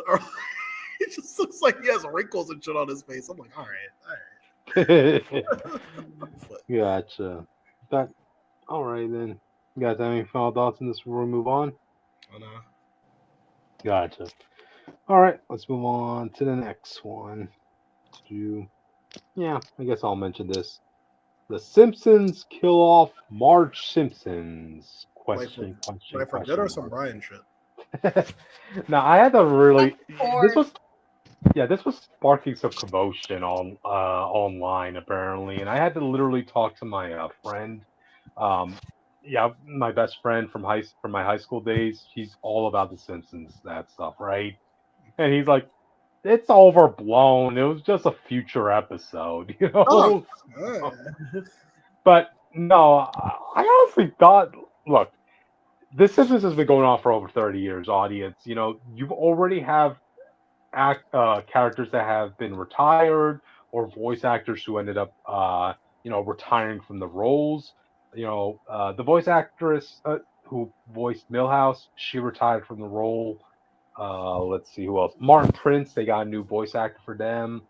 All the people of color in Springfield, of course, they got their voice actors changed to fit the minority of that group. And but yeah, Marge, I gotta say this. I guess I'm the only one who's still watching every now and then some modern episodes of The Simpsons. Yeah, Marge's voice actress, she is noticeably changed. You know, like she's getting up there in age, audience. So you could tell like they probably canceled Marge's mother's character because the voice actress they got for Marge, she voices the whole Bouvier family women. She voices Marge, Patty, Selma, and the mother. You could tell like voicing the mother has to be painful on her voice. Very think Patty and Selma, but much more cracking. So when I heard Marge Simpsons got killed off, I'm thinking, yeah, if I had to bet on any one of the family members of The Simpsons to be pushed to the side, it would be Marge. I mean, just is what it is, If anyone was going to be died, it was going to be the grandpa, not Marge, the wife. They'll just replace the actress. They don't care that much. Well, no, I mean, I would Homer say the been actress. replaced. Well, Homer hasn't been replaced. In my heart. But no, I'm just saying, like, out of the whole family, like, again, Marge's voice actress is noticeably getting more difficult for her to voice the character, At worst, they will replace her in the show. They're not going to destroy the family dynamic just because the voice actress one needs to go. This is something my friend brought up, but it's actually the actress herself who's actually heavily insistent that she stay on the role. Yeah, she wants to keep the voicing Marge for as long as she got, apparently. And last I heard, The Simpsons already got renewed for 4 more seasons. So, yeah, that's what it is. Let her have her stable income. Yep. Principal Skinner's, yeah, he's one of the voice actors that noticeably has his voice changed due to age. And yeah, that's all I can name off the top of my head. So none of it is bad as how Wolverine sounded in X-Men 97. Oh yeah, there's that. Again, a 30-year time gap there. Yeah, your voice tends to change a bit in 30 years, audience, Like, that's true, take that. Not all of us could be like Adam West, Austin, where our voice is the same throughout our whole lives. So, yeah. Anyway, yeah, that's really it. So, yeah, we're done the media news. Now we can go on to the comic news. Which you announced this one. Huh? You announced this one.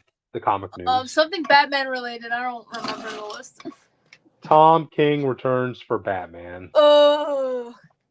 Yep, I just wanted to watch. He's been rewarded by ruining Wonder Woman. Like, yo, let's talk about Tom King and Batman. Imagine ruining Wonder Woman and then get rewarded by going back to Batman. I know, right? And apparently they're gonna have one of the best artists in the business to be drawing his Batman run. I'm like, God dang it!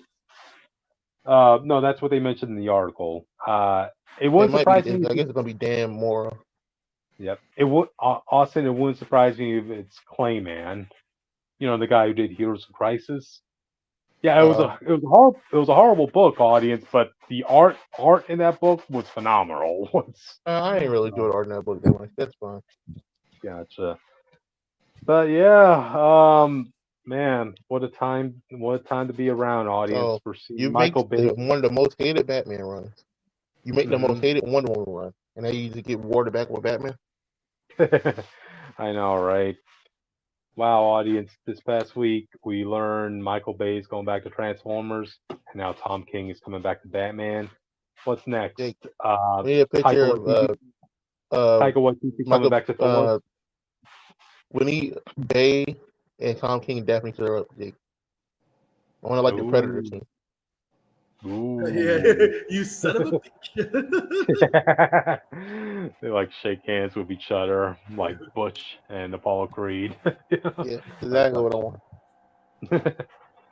But yeah, I mean, for better or for worse, like Tom King's Batman run is memorable because that's where people started noticing the cracks of Tom King's writing style. Yeah, I mean, that's when it he admitted. was Oh, in the relationship I have, I just write. Anytime there's a relationship in my books, I just write them the characters, me and my wife. pretty much, yeah.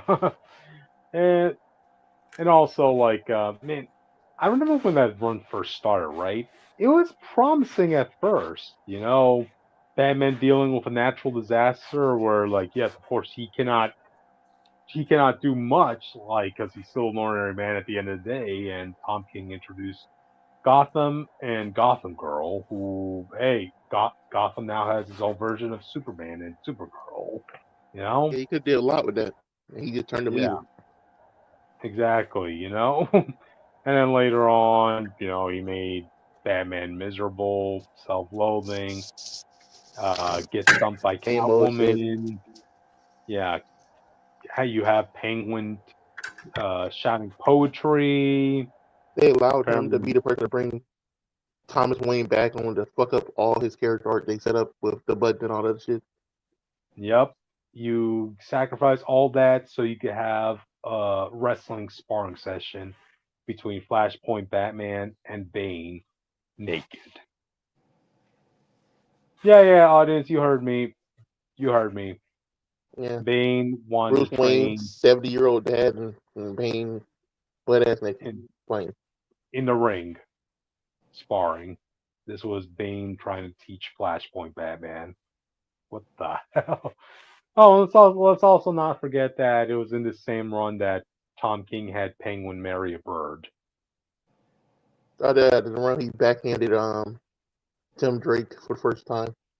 Oh yeah, This yeah, was literally the run that admitted that Bruce Wayne needs to retire. yeah. And then I think it only literally got worse from here. Like doing all that to him making fail safe and then that going wrong, like, no, you need to leave, bro. You're a danger to the city more than you are a hero. Oh, dang you, Tom King. This is the legacy you left behind, dude. To be fair, I think you need a replacement. The moment he said, "If I kill the Joker, I won't stop." I'm like, That's what I said. I said the moment Batman, the animated series, Batman is still an optimist who believes that villains can change. And he actively Mm-hmm. goes out his way to help and pay for villains to change. Like Mm-hmm. Two-Face, even Harley, all of them. Yeah. The moment that changed to, if I kill someone, I'm just going to keep killing people, it's over. You guys should have been gone. You're no pure rule is stupid. Mm-hmm. ironically, I think that's why because I went from like watching Batman to like Doctor Who, and that's why I love the Doctor because that dude is like, I will do whatever I can to keep you alive, but the moment you get to a certain point, I will kill you and not think about it. Like, I will Oh be God, great. dang, dude. That's fucking Okay, great.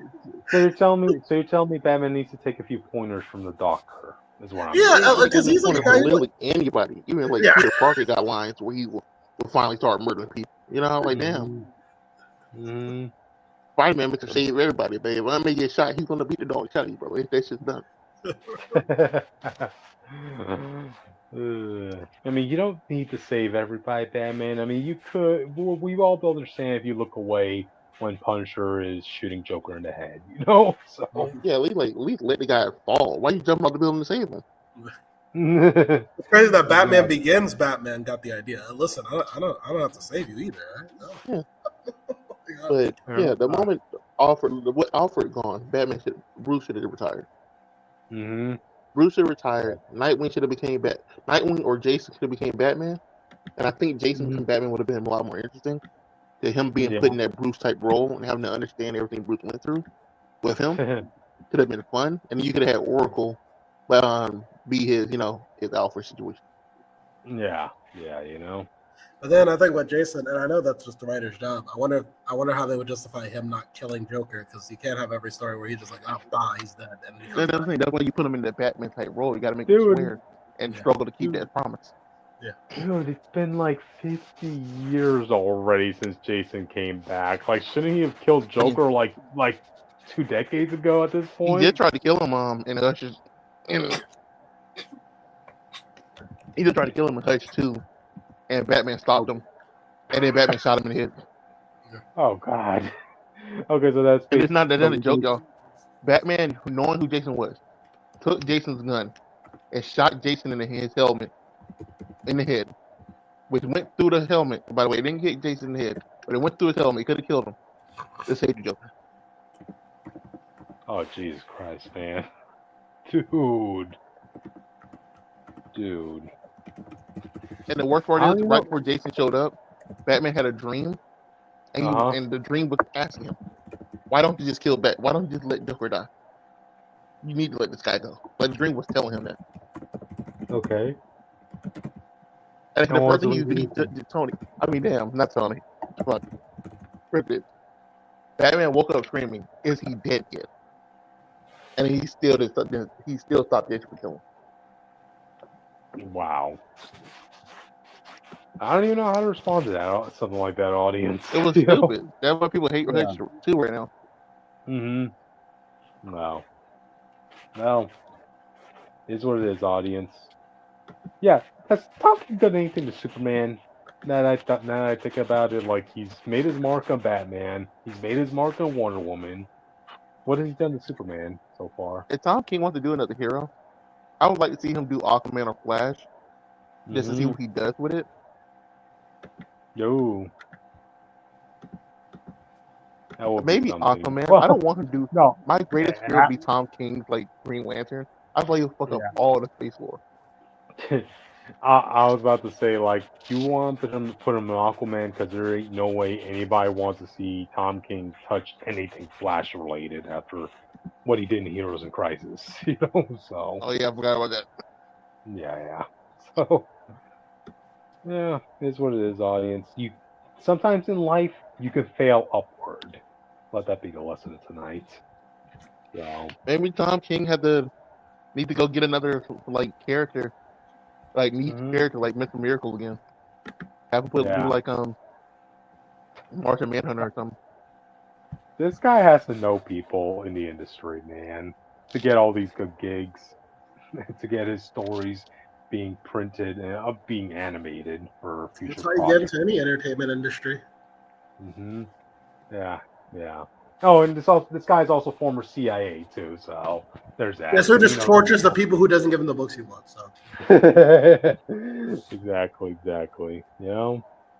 So, all right then, audience. Well, we have one last topic to talk about before we end the night, so let's move on. More Transformers topics, yay! Robert Kirkman and Dan Mora are coming in personally to take over Transformers, the comic book. And like I mentioned earlier, he seems to be wanting to make a Transformers G.I. Joe universe cartoon. Is Dreadwing going to show up on Optimus and be like, "Stand by for my arrival, worm"? Well, I'm excited for this, audience. Robert Kirkman, he's done a few bangers. Remember, the guy who created Walking Dead, the guy who created Invincible, the guy who created Black Ant and that infamous scene of his with Carol. Yeah. So, yeah. I'm excited for whatever project this ends up being. You know? What are you talking about? We know what it is. He's literally taking over Transformers at number 25. Oh, okay, the comics. So yeah, look forward to that, audience.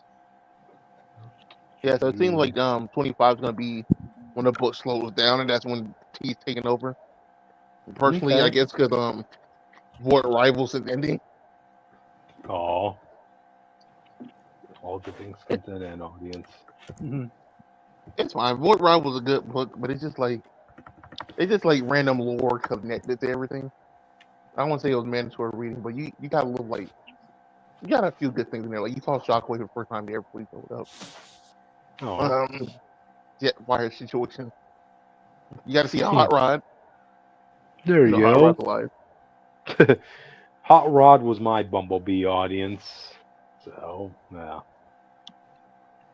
but all right. I mean, we don't. Do we have any details on what his run's gonna be about?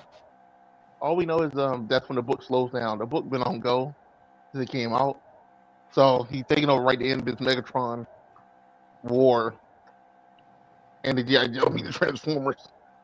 Can't wait to see that. So we'll see what his thing do. Mm-hmm. But I think he's being loose on it because of the cartoon stuff too that he was talking about. Oh, no. All I Okay. know is if the GI Joe cartoon is real, that movie's 100% guaranteed coming out. Ooh, he has a good resume, audience. After all, so you know. So yeah, that's pretty much it. I will say this. I as much as I'm happy we're getting GI Joe Transformers cartoon, I'm kind of mad that they didn't just. I get not wanting to make a sequel to Transformers One, but why didn't you just Okay. make a cartoon based on Transformers One? They did it for Yeah. TMNT, and they did a short for Sonic, at least the second one. So. Yeah. I mean, that's the thing with an origin film, audience. Like the way it left off. If you, even if they don't make a sequel to that, you can still bridge the pieces as to where the end result's going to be Well, you anyway. can't because it's It's Transformers. already But animated and everything. Like it should have been easy to translate to the cartoon, especially with the Mm-hmm. effects that we saw in the last stuff. Yeah. or maybe that is something they're working on. I mean, like the production could probably just be well. I don't know. But If they are doing this, they're not also doing a cartoon. I can promise you that. oh, that is true. Yeah. They're doing- So Transformer is notoriously slow and only goes one at a time. Mm-hmm. Yeah. Hell, that's why we can't get a game. That's true. But But yeah, I mean, I guess that's it, audience. wait, Fred, do you think there'll be one of those weird situations where they got the comic ain't been out that long? Obviously, the cartoons can't fully follow a comic. Mm-hmm. So you think they're gonna do some random shit? They're gonna be his own random G.I. Joe universe, not actually connected to the comic. Oh, they'll just wait for the sales figures to determine that answer, Halston. You I know? Because just I'm telling you, man, I really, if it is connected to the comic, bro, I need that whole, like the whole Commander, Cobra Commander thing to be like an animated special. I need that in my life. Well, you're going to Cobra see Commander this, 1 through 5 was easily like the best part of this universe for me. Austin. You're going to see that smiley face in some adaptation, one way or the other, dude. Like, the- I just hope that they give Optimus and the Transformers like designs that are not just G1, but like we altered the proportions of it. Like We're not doing that, bro. Sorry to tell you this. yeah, you're right. We're nostalgia being for the highest degree. I Mhm. just miss it. I was so Transformers used to transform. Damn it! Didn't they? If I remember correctly, I think they made a Dark Matrix or some shit. That was the in Transformers Rise of the Dark Spark, and that was Megatron made a evil Matrix or some shit. But and then they had a Dragon Ball Z beam clash with it, and Optimus won, and I think got sent to Earth or something, and they found it. Or It whatever. seems like, if I remember correctly, I think they're also doing that for this. I guess that's going to be their way to justify Megatron, equaling primes. Mhm. That's dumb. I Like, don't know. I think it'll be one of. I think it'll be like how the shit movie was, where like He got his thing directly from Megatronus. Yeah. Oh. I don't. Just by his power level. I don't like that because, like, I like in Prime. He's like, you know what? You didn't want to give me the Matrix. Fuck it. I'll just be stronger than the Prime. I'll just get that good. I have to remember if that was going on. Yeah. I haven't been feeling the best, as people know. I haven't been here a lot, so my memory of the final 3 issues isn't the best. Okay. All I know is Megatron's return was fucking crazy. Like, he's been on go since he got here. That shit was epic. Oh yeah. You know things are epic when the Transformer, the big ass cannon on his arm, is popping up, audience. So he was corrupting Optimus through his arm, bro. They had to shoot the arm off of Optimus, and that's how Megatron got his arm back. An amputation to save a life, audience. You know. So. Yeah, I don't think they showed it. I think Megatron said something about a dark major or dark all. It wasn't an all spark at all. They haven't mentioned that at all. It was dark something. It could have been dark. I have to go back and look. It's more simple. No, I promise you, it wasn't Dark Energon. Okay. That'll be the one thing I'll fully remember. That sounds like it'll be an easy solution, marketing wise. Just say Dark Energon. No. No. It was because they're talking about the Matrix specifically. It was probably the dark counterpart to that. That's why I kept saying Dark Matrix. It's made of the blood of Unicron. Okay. You're joking. That's probably true. Yeah. No. I mean, that's what dark. I mean, it would still have Dark Energon in it, even if it is the Matrix of like Unicron. It would be like the Dark Energon. See if I can find it. Yeah. But yeah. Any final thoughts on this before we end the night? Gotcha. So, alright, audience. Thanks for joining us for another episode. We'll see y'all tomorrow. Yay, for our comic reviews. Anyway, audience.